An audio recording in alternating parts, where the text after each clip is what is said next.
Welcome to Financial Issues, where we help you steward faithfully by honoring God with your investments. Now listen in as we give you the practical tools and advice you need to become a biblically responsible investor. This is Financial Issues, where we help you defund darkness and fund the light by investing with biblical integrity. Great to be here with you, folks. Hey, do you like steak? How much do you like steak? I sure do. Well, Craig Haugaard is going to join us shortly to discuss what's going on with steak. A lot of things happen, and I won't spoil it for you. Hopefully the steak is not spoiled either, guys. 610-363-1110. Seth Udinski here with you, as well as Sam Case, and, of course, your host, Mark Manila. Mark, good morning. Well, good morning, everyone. Glad you're with us this morning. It's wonderful to have everybody in the same room together, isn't it? It is. Whether it's the secret bunker or the FISM headquarters, Mark, it's delightful. It's more of a chat room. There you go. Chat room than a literal room. I'm a couple steps behind you guys, so thank you for keep up, Seth. allowing me to catch up with you. 610-363-1110. Hey, that's the number. We want to hear from you guys. 610-363-1110. First and foremost, Mark and Sam, an interesting question to open our show here. Does a company's stock reflect its actual health? So the company's stock value, how high it is, how low it is. Are there instances where you can have a low company stock value, but the company itself is actually very strong? Mark, what do you make of this, just to kind of open up this conversation here? It's a good conversation, actually, when you think about it, because that's what we talk about all the time. We talk about financial steel and potential. We don't usually talk about just financial steel or just potential, because either one can take you in the wrong direction, right? Right. When you think about it. So that's the type of thing we really need to be on top of. And we need to realize that you can have financial steel, meaning that the business, the company itself is doing good stuff. They're managing their business well. They're doing the best they can. Their sales might be good. Their books look good. Their balance sheet is strong, but the stock price goes nowhere. And that happens often. We can see that happening often. And then the opposite is true. You can have a company with little to no revenues, negative earnings, still in the research stage of it, and it's on the market, and the stock's going through the ceiling. So we have two different things there. We have the price of the stock, and we have the steel of the business that we need to be looking at. So, Mark, I can understand how you can get hype and vibes around a stock, especially a spec stock, and that can shoot it up, the valuation. But a company that has really good financial issues steel, why would it not do well in the market? What's going on there? Well, there's a couple of things that can happen with that. One is it's not exciting. It's not, it's not quantum physics. It's not going to the moon. It's not the new AI surge and excitement and hype. They sell cardboard or something? Yeah, they might sell cardboard, and they do it real well, and their margins are great, but nobody cares, so nobody's seeing that. And even if they're projections, they could have good projections, but they're not strong. It's like, it's going to grow a little bit every year. So what? I want those things that are going to grow a lot every year. And so they don't get the attention until they do. And when they do, it does a really big jump, usually. And then it starts doing the same pattern again. So oftentimes that can happen. And it just might be the markets haven't realized it. It could be in something like consumer staples or consumer cyclicals, where nobody really wants to invest in there anyway, because the margins usually aren't the greatest and things aren't the greatest. So nobody's looking hard in there, especially those people who are institutional investors who have to show that performance continuously to show that they can do so good, so they don't see these things. So it's very easy for a very strong company to be overlooked in the markets. So, Mark, I guess, the practical question for us is, how do we discern the stocks that not only are truly strong, but also have the legs and the excitement behind them so that their stock value can, on some level, reflect that strength? I mean, I would think, Mark, from my perspective, first, you want the strong company. but you also want a company that eventually the stock value is going to go up, right? Well, and that's its potential. And that comes through many different ways. You know, you look at the momentum it has in its earnings, the momentum it has in its sales and its revenues, and you can see what is that projected to do. For example, some of those high flyers, those bottle rockets, well, I wouldn't even call them bottle rockets. I'd say high flyers, the ones that are really richly priced right now. If you look at their projections, they already have 3 years worth of production booked and signed for. That means they have 3 years of 24/7 factories working before they catch up to their orders. And that's right now. So they have incredible projections. And then if they have the financial steel behind them, that's also great. That's why our FTB analysis, that's our structure for analyzing a stock. What we're talking about is fundamentals, technicals, and biblical. We start with the biblical, though, and make sure it's clean. Then we look at the fundamentals and say, what does this business look like? Does it have the financial issues steel, meaning it's made well, their balance, everything looks good in it. Their balance sheet is working. They're not they don't have too much debt. Everything is working right. So they have that, and then you have the future, which is a lot of people miss because most momentum is generally looked at as short term, but we're trying to see longer than that. We want to see over the next 3, 5, 10 years what this company looks like. Now that's looking a long term in the future, and those projections, I get it. Nobody can project the future, but you can extrapolate from what's going on right now for a while. And if that is strong, then that projects out. So that's what we're looking for. You need all three. You need, without a doubt, you need it to be biblically responsible, but you also need the financial issue steel and the momentum or projection or profitability for the future.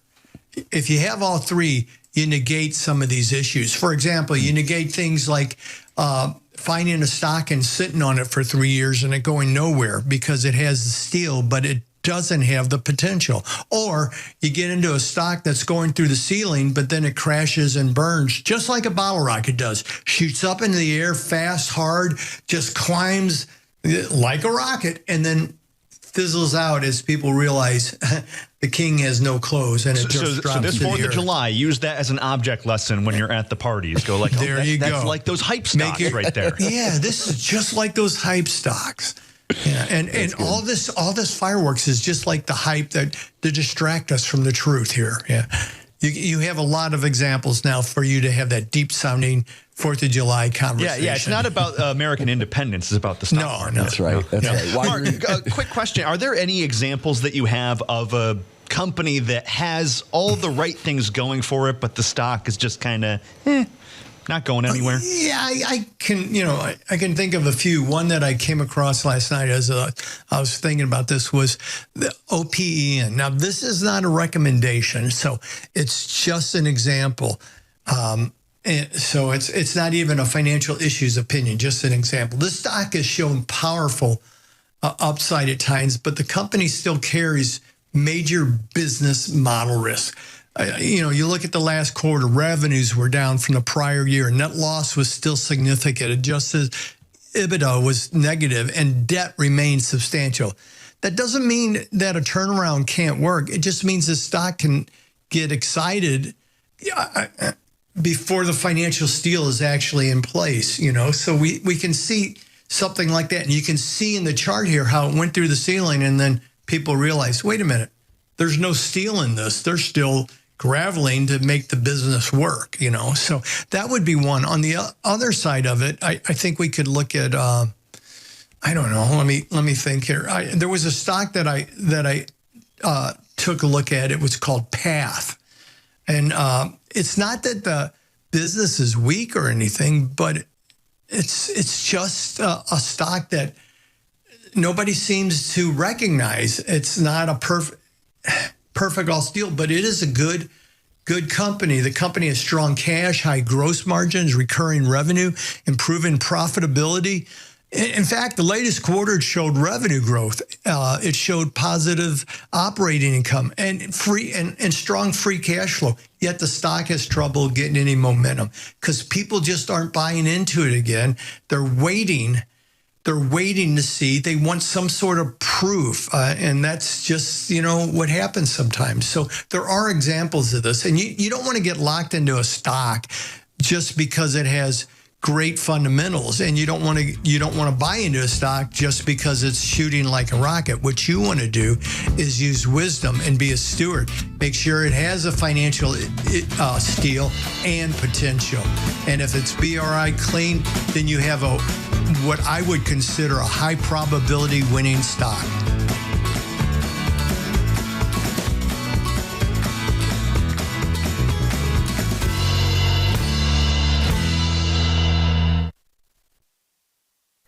You never have to lose access to financial issues. Stations change programming, shows come and go, but your connection to financial issues doesn't have to. With the website and app, Financial Issues is available whenever and wherever you need it. You can watch the show live, listen on the go, or catch up on episodes you've missed with on-demand access to previous broadcasts. You'll also get the complete Financial Issues experience, including exclusive bonus content like Friday's Overtime segment.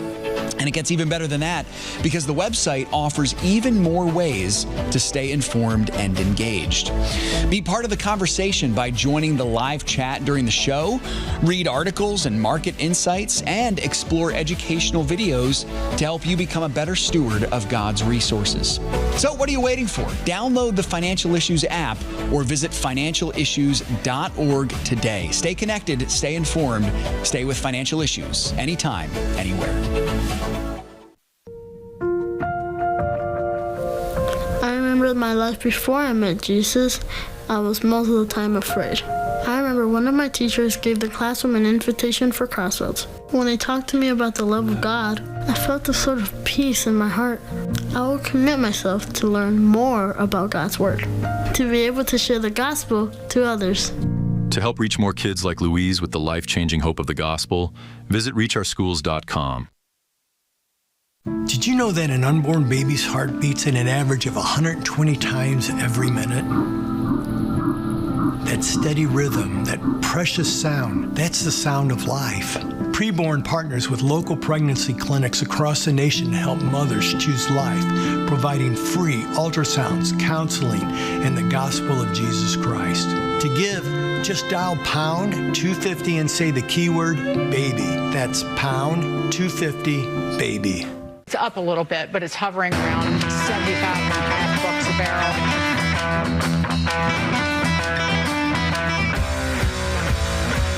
610-363-1110. That's the number, folks. We'd love to hear from you. Give us a call. Today's show, of course, brought to you by our friends at Preborn. We love the work that they do, saving babies from abortion and bringing the gospel to mothers and fathers. So you can check them out at preborn.com/FISM or dial pound 250 and say that keyword baby.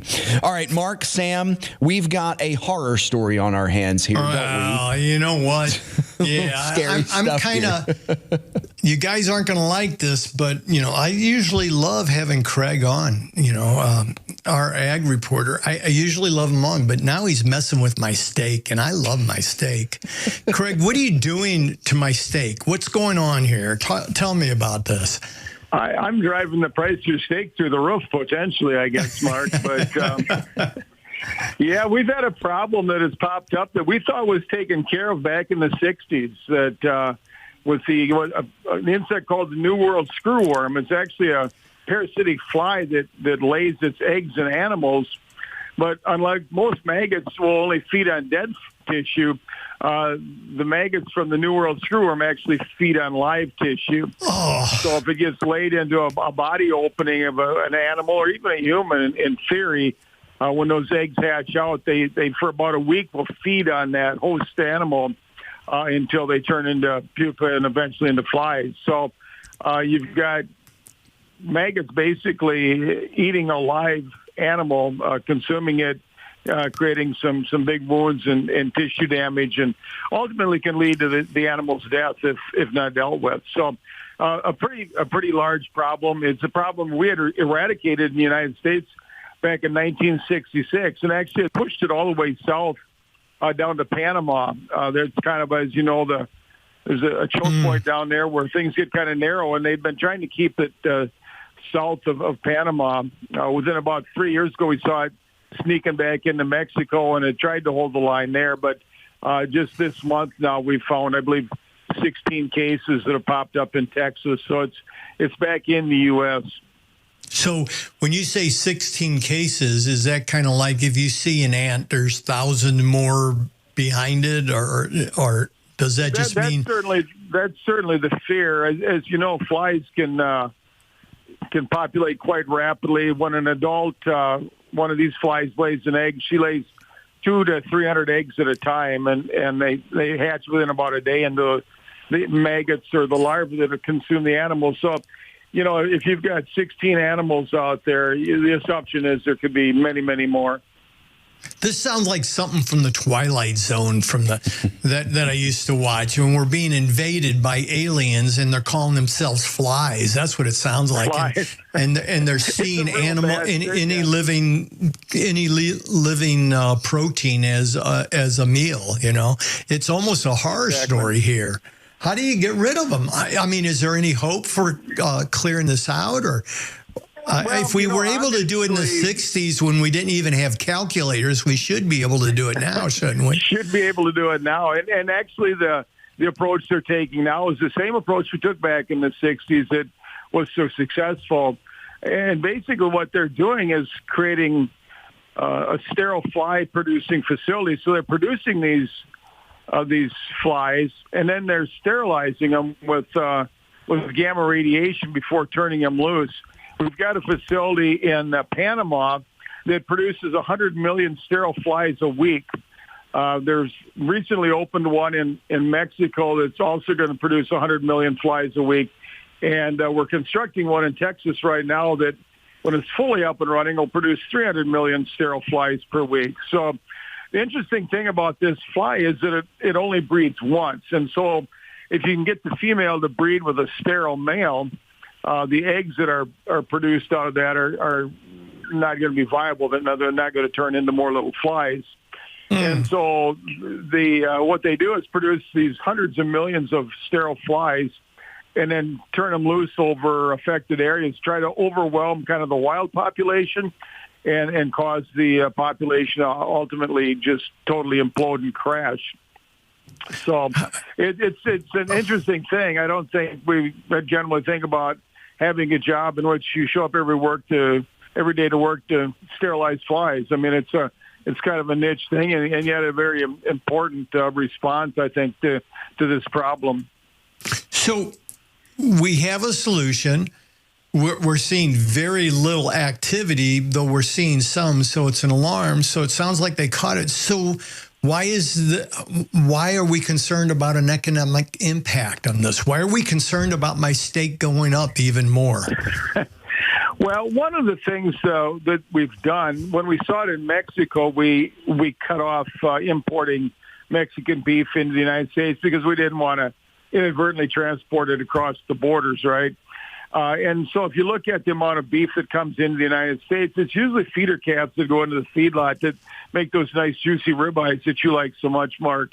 And in a normal year, we'll give about 1.2 million head of cattle that'll come in from Mexico. So right away, by fighting this disease, we've eliminated over 1 million cattle that probably would have come into this country ultimately turned into steak.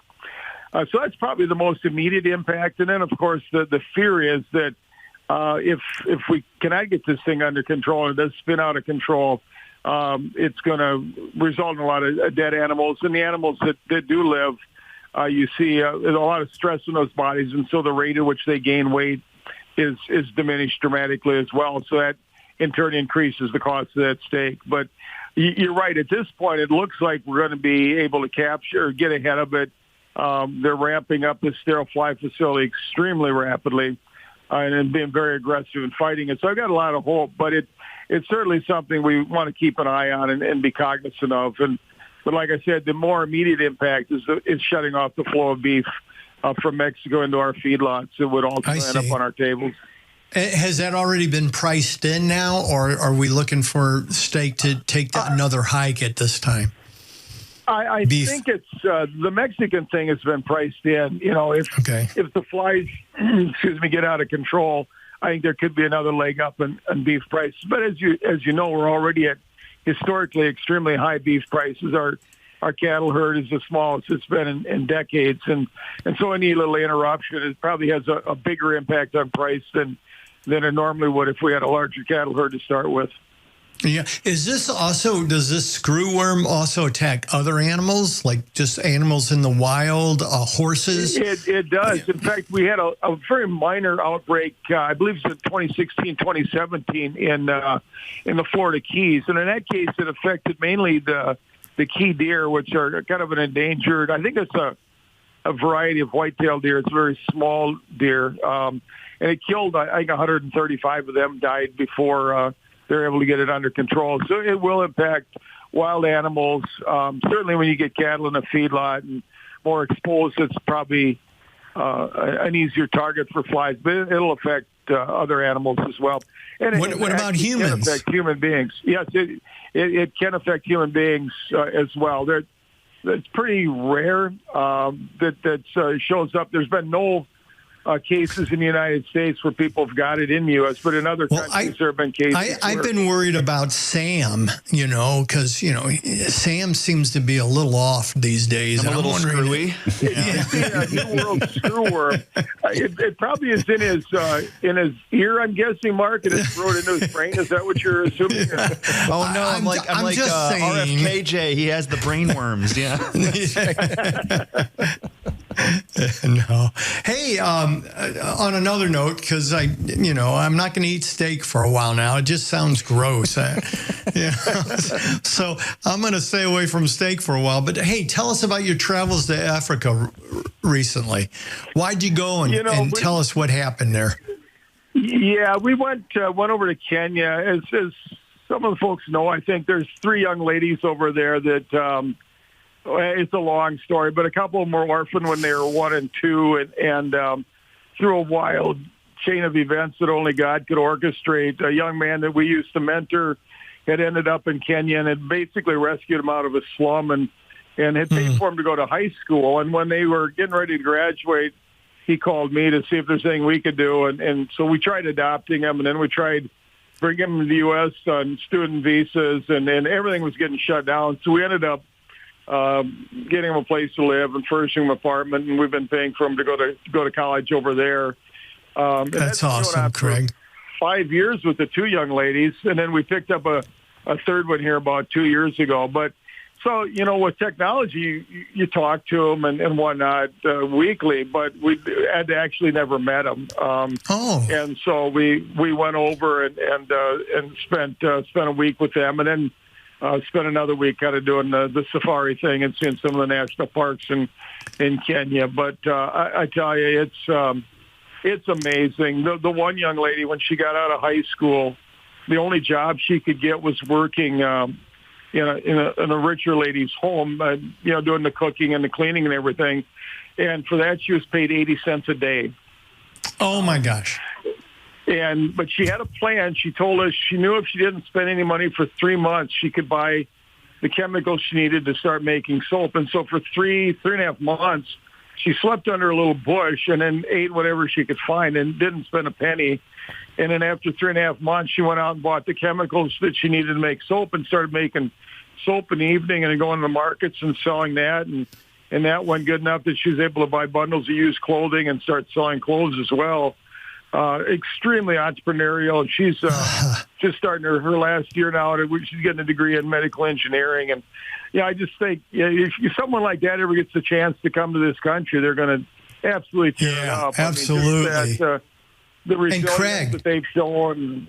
Craig, there's going to be crowns in heaven for what you did for those 3 young ladies. I really believe that. And this story is something you should write down. This is a good book. This is something that should happen. Well, I would agree. And if there's any listeners out there that have any connection in that publishing world, I'd love to talk to you because I don't feel I think the story needs to be written. I'm not sure I'm the guy that can write it, to be honest with you. But it's incredible. That's just because you're too humble to do it for yourself. That's all. But yeah, I think there's somebody out there who'd love to come alongside you. So thank you so much for joining us today. Thank you for the way you've taken what God has given you and your insights, knowledge, wisdom, and used it in a way to help others around the world. You're an inspiration to me, and I know to a lot of our listeners. Thank you so much for that, Craig. God bless you, sir. Yeah, and appreciate you, Mark. Thank you. All right. And if you have to leave us, we look forward to seeing you tomorrow. But remember, you can join us for the full live broadcast here on Financial Issues, FISM.org, Monday through Friday from 9 a.m. to 10 a.m. Eastern Time. Hope you have a great rest of your day. And thank you for your desire to invest with biblical integrity. For the rest of you, more financial issues after this break.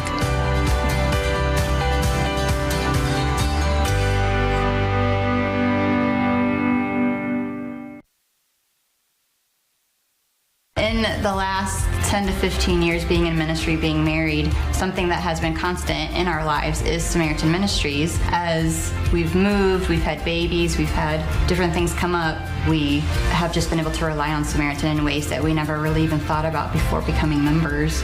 Our heart's desire is to plant roots and be in a place for a really long time. It's how we were raised. We see the benefits of that, but we also see the open-handedness of being used by the Lord wherever He calls, because we just assumed when we started pursuing church planting, the quickest way to get from point A to point B is a straight line. And with the Lord, sometimes you find out it looks a lot more like this. And yet, Samaritan was with us through the entire thing. We didn't have to look into, we have to change insurances now because we've moved states or whatever the case may be. And it's just been a real blessing to us in different phases of life. I'm Kyle. I'm Colleen. And we're the Gen X. And we're Samaritan members.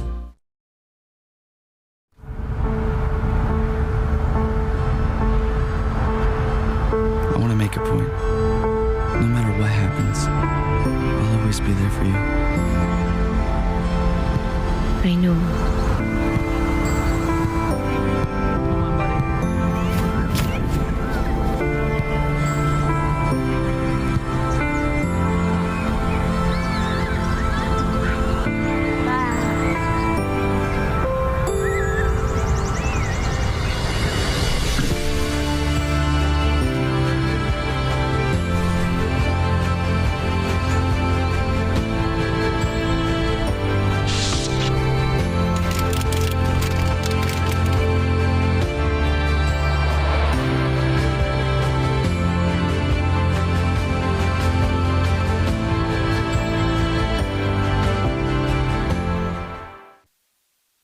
You're careful about what you bring home when shopping, especially when it comes to feeding your family. Shouldn't your investments work the same way? At Timothy Plan, we offer a wide selection of mutual funds and ETFs that can help you allocate assets without compromising your values. From technology to healthcare, energy to real estate, our funds are not only diverse but uncompromising to your values. Timothy Plan funds are filtered to avoid companies involved in abortion, pornography, human trafficking, and other harmful agendas. What you invest in should reflect what you stand for. Are your investments bearing good fruit? What's in your portfolio? Contact your financial advisor today to find out, or contact Timothy Plan directly at 1-800-TIM-PLAN to discover more. Before investing, carefully consider the fund's investment objectives, risks, charges, and expenses of the investment company. This and other important information can be found in the fund's prospectus. To obtain a copy, visit timothyplan.com or call 800-846-7526. Read each prospectus carefully before investing. Investing involves risk, including the potential loss of principal.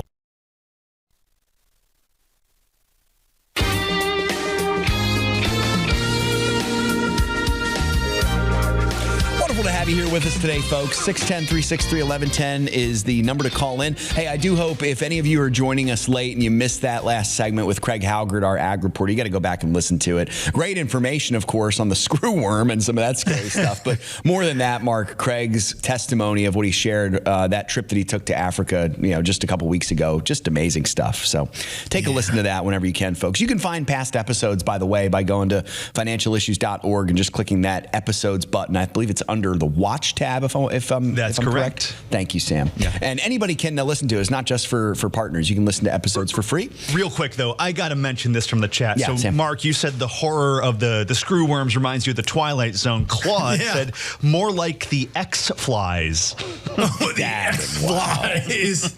Claude, well done. That wasn't a spelling error. That was a pun. Wow. Well done, Claude. Well done. That's awesome. You know what else did well done yesterday, guys, was the markets. They opened the week well. Monday's bell saw the Dow Jones up 0.5%, a little more actually. It broke its 52,000-point record yesterday. Whatever that point system means, the Dow Jones hit another threshold. Just means it's a lot. That's right. Means it's a lot. S&P 500 up a full percent. NASDAQ was up 2 full percentage points, and the Russell 2000 was basically flat. And that's where the markets seem to be this morning, Mark, basically flat. Actually, the NASDAQ has turned positive, and the S&P has slightly as well, which is good.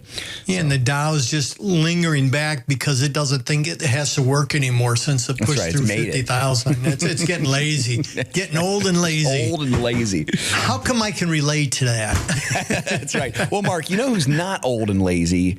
Scott. Scott is a wonderful guy calling from Georgia, and he's not lazy because he's calling in, which is great. Oh, well, Scott, thank you for Scott. calling in. We're glad you did it. Welcome to Financial Issues. What's on your mind this morning? Hey, good morning, gentlemen. Wow, I was kind of feeling hurt there for a second, Seth. So old and lazy. I was like, wow, man, you are not old and lazy, my friend. Defense is a good offense. Oh, great. Now we got Seth making fun of our listeners. I know. It's almost like I'm talking about Social Security or something, Scott. But anyway. Don't start, Don't Seth. start there. There's only a half an hour left. That's right. That's right. Thank you, brother. Hey, but your opening question was a good hook, and I'm responding to that. So, okay, I've got a stinker in my portfolio, a CD55, that the 52-week price performance is down negative 40% and it continues to have a long-term debt to equity of about 215%. So. They're clearly, I think that's probably why the performance, but certainly it could be out of sync. It's especially retail and the consumer discretionary space. So, the industry's not loving them. But what do you think, Mark? Has the steel subsided on this? It's still a hold. I'm even looking at, end of the year, harvesting it for a loss. But I think it's a good company. I see lots of stores opening, even in Atlanta area. Really? In Atlanta? Yeah. Right beside my church, there's a store opened up right across the street. And I just see them having a good model and selling a lot of steel, the German manufacturer for chainsaws and all those products. They make great products, but that's separately. But is there anything that's changing? Because I get discouraged some days and want to sell right now, and some days I hold, and I'm deep in the hole on this one. But just be curious if anything's changed from your analysis. And what code did you use? CD 55. Yeah. I like that stock. Let me rephrase that. I like that business. There's a difference between liking the stock and liking the business, like we talked about in the first segment here. You can have a great company that's going nowhere because its potential isn't there, or it just doesn't have the hype and the surge that you need, or you could have something that has no fundamentals and it's just going through the ceiling. But I like it, the company itself. But we need to take a better look at it because really they've missed some of their earnings calls. They've missed some of they're just not growing like we expect them to do. The stock obviously has taken a beating. It's down, 50%? I believe you said over 52 weeks. Yeah. So it seems like it'd be a good buy, but the reality is the business leans more towards good, but it's a little bit mixed because they really do have a loyal customer base like me and like you. So it's pretty good, but the positive, the growth is kind of meh, as my son would say, meh, but not enough right now. Comparable store sales are soft, and the pet category itself is really weak right now, and they used to be really big in that. But it's not a disaster, and their balance sheet's not a disaster either. But the debt has been a concern inside our notes and inside our research, and it hasn't really cleaned up enough to where I'm comfortable with it. The stock's much cheaper than it was. The valuation is more attractive, but I want more proof that this company's going to make it. Technically, there's no reason, even if we just move totally away from business quality and projected possibilities of the future, the tech on it, just the technicals on it are poor yet. Once we see those turn around, that would show that maybe people are starting to realize this company has something in it. Now, it's a good company, but it's not a buy list upgrade right now. Would I hold it if I owned it? Yeah, I think I would. I think I believe in them enough. I've seen them do some great things, and possibly a lot of the debt might be from their expansion. So I'm dinging them on that, but that might be a good move for the future. If you already held it a long time, unless you really need that, I could go either way. What is it? We're halfway through the year. It's time to start considering tax loss harvesting if you've really had a good year so far. So you could go either way, but nothing exciting there. Is nothing to see here. As the police would say, right. Move on.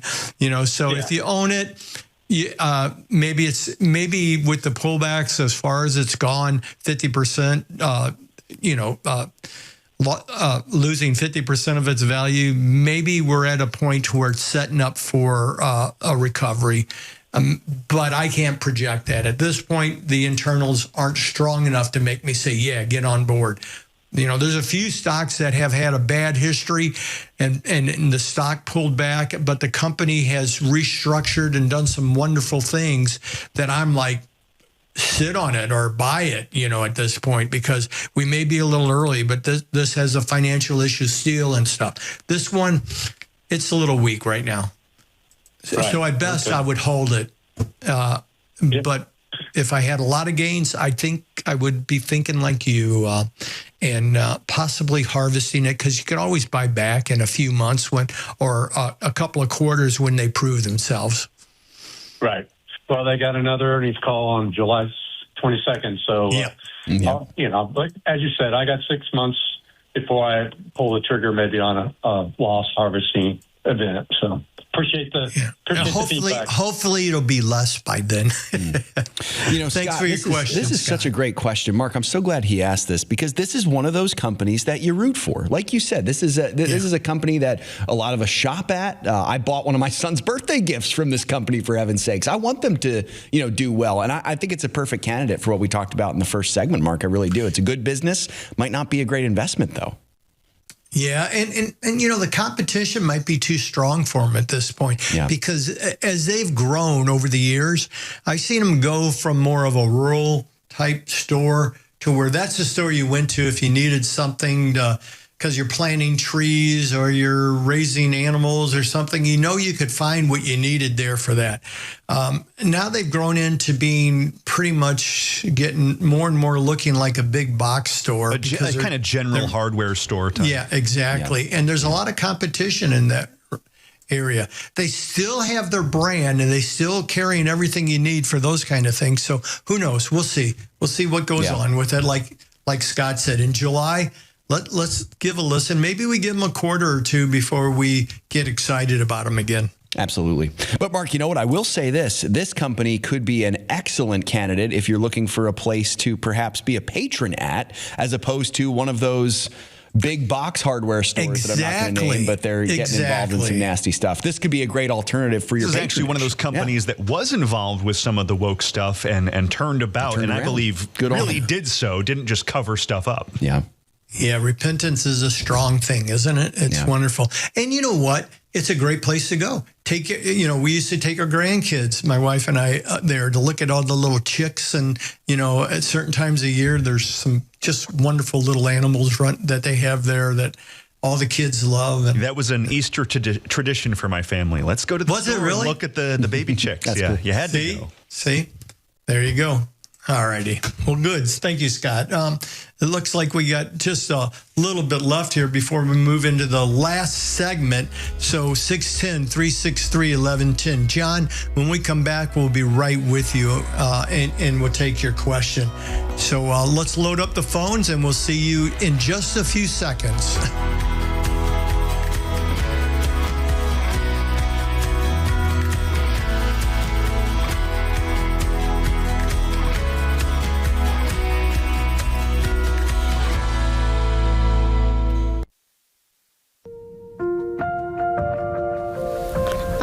My life before I met Jesus, I was most of the time afraid. I remember one of my teachers gave the classroom an invitation for Crossroads. When they talked to me about the love of God, I felt a sort of peace in my heart. I will commit myself to learn more about God's Word, to be able to share the gospel to others. To help reach more kids like Louise with the life-changing hope of the gospel, visit reachourschools.com. As a member of Samaritan Ministries, your mom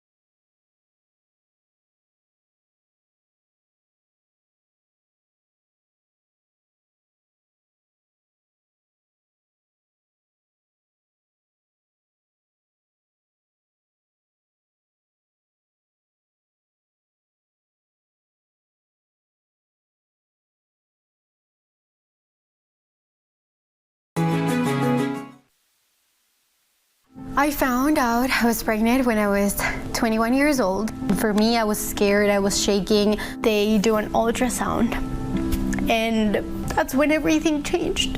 When I saw my baby, and when I heard her heartbeat, that was it. We've seen the hand of God ever since we stepped into the pregnancy center. To find out how you can support the life-saving mission of Preborn, go to preborn.com/FISM.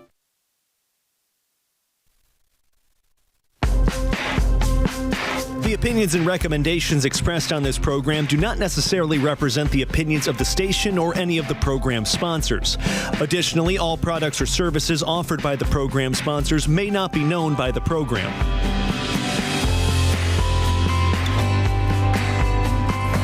Grateful for all of you folks. Hey, the number is 610-363-1110. Let me just clarify something here, Mark and Sam, because I realize this. Al in the chat is calling me on something. I love it. He says, I think Seth just called all of us lazy. Al, I hope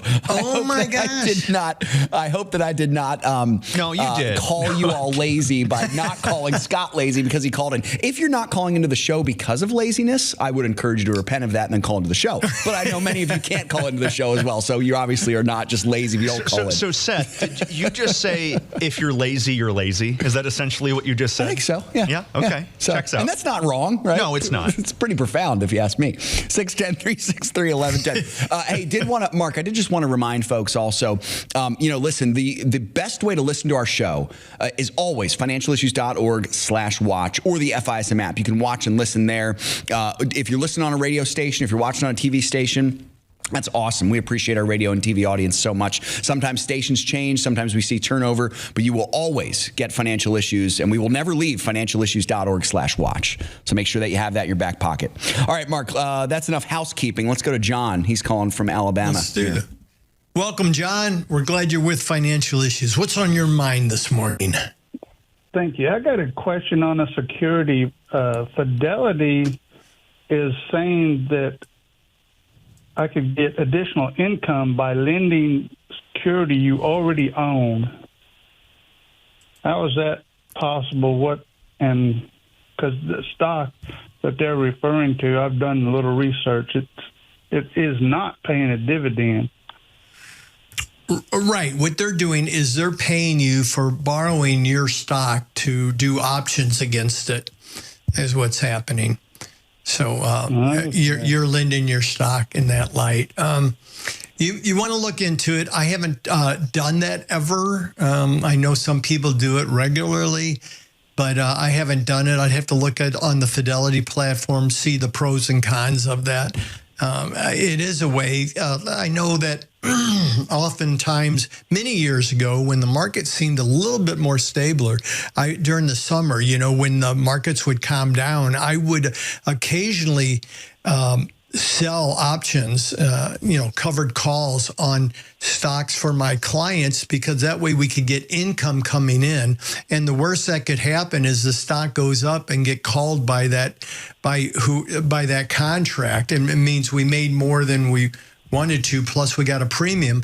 But if it just stayed flat or waffled during the summer, we'd make some income from it during the summer. So effectively, I think that's what they're doing with it. But double check what because I'm not exactly sure what on Fidelity you're looking at, and they'll give you the ins and outs of it, the pros and the cons, and the issues with it. All right, thank you. You're welcome. Day. You too, John. God bless you.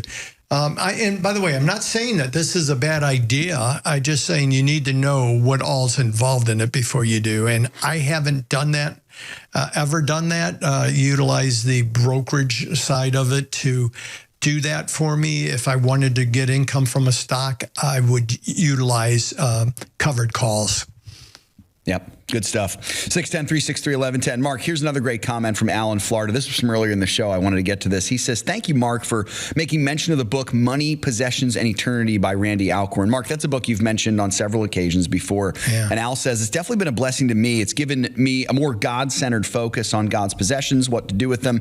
I think I've learned to take the word my out of my vocabulary. That's really good.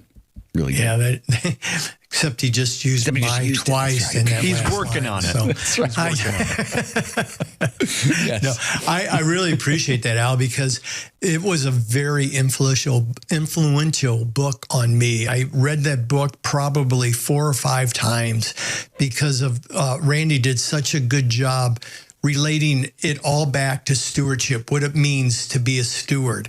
And on giving, he was just incredible. Like the one thing that stands out on my mind when he talks about giving, he talks about tithing, what tithe meant, 10% and stuff. And somewhere in there he says, by the way, tithing is the, what do they call it? The training wheels of giving, New Testament giving. And I thought that was incredible, because in the New Testament, we are encouraged by God to give hilariously, to give so much that we can't believe it, and just trust him in this, and from the friends and myself and the times that I've been able to do that, I have to say that there is so much reward in that. Sometimes it's financial, but sometimes it's just the joy of the Lord, which you can't get anywhere else. It's something worth experiencing. So thank you for that, Al, and thank you, Randy, for that. That's great.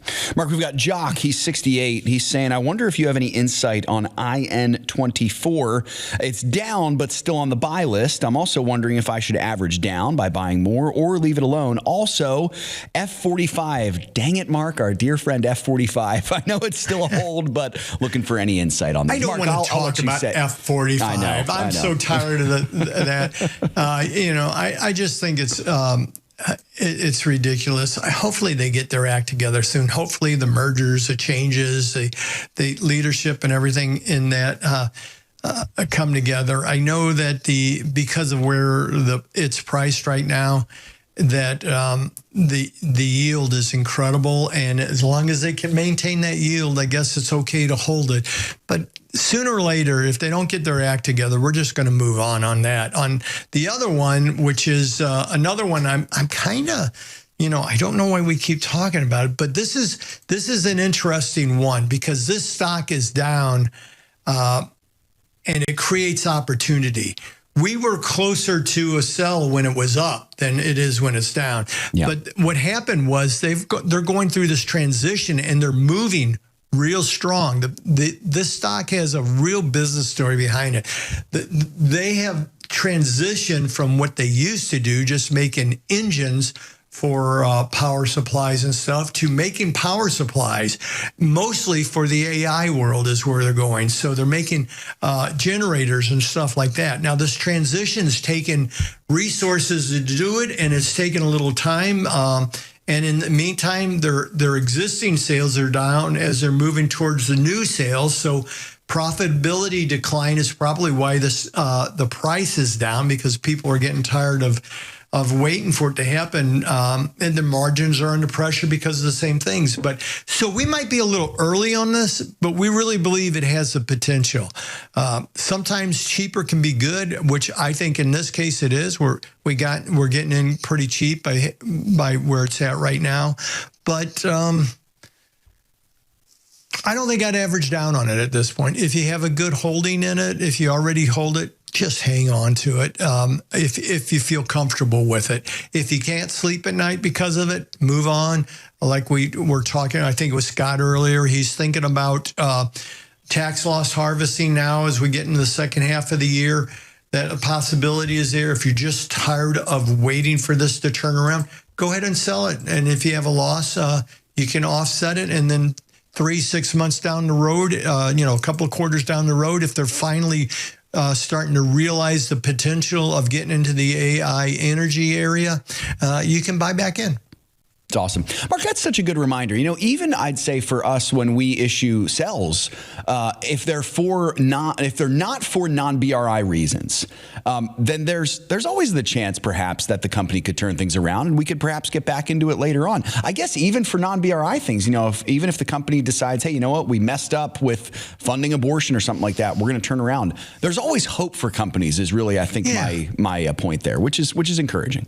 Absolutely. Yeah. And that's the point I'm trying to make. If Jock already owns a full position, I'd lean toward just leaving it alone for now. Yeah. Let the company prove the second half of the recovery story in the second half of this year. Let the market show that the sellers are finished, and don't make the drop itself your buy signal.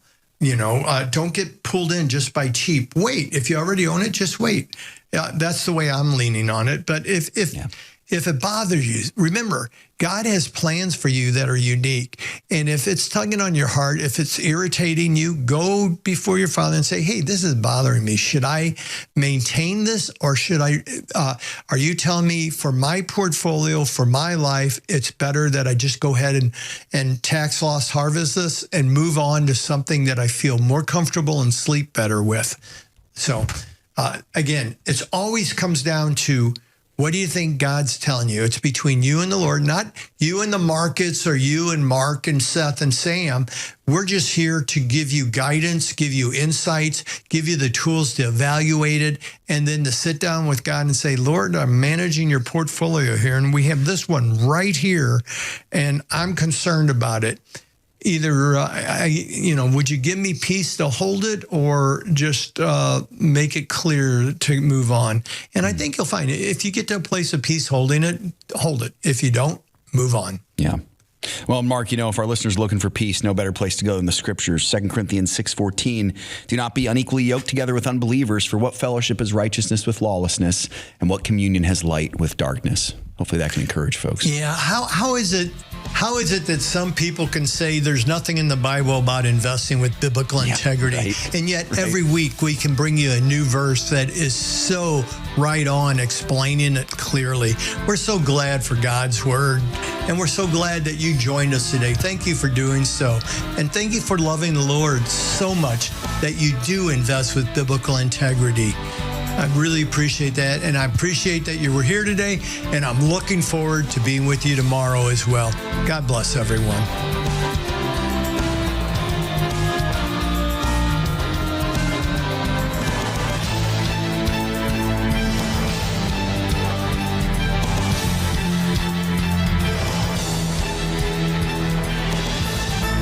If we ever forget that we're one nation under God, then we will be a nation gone under. Thank you for joining us. This has been an FISM production.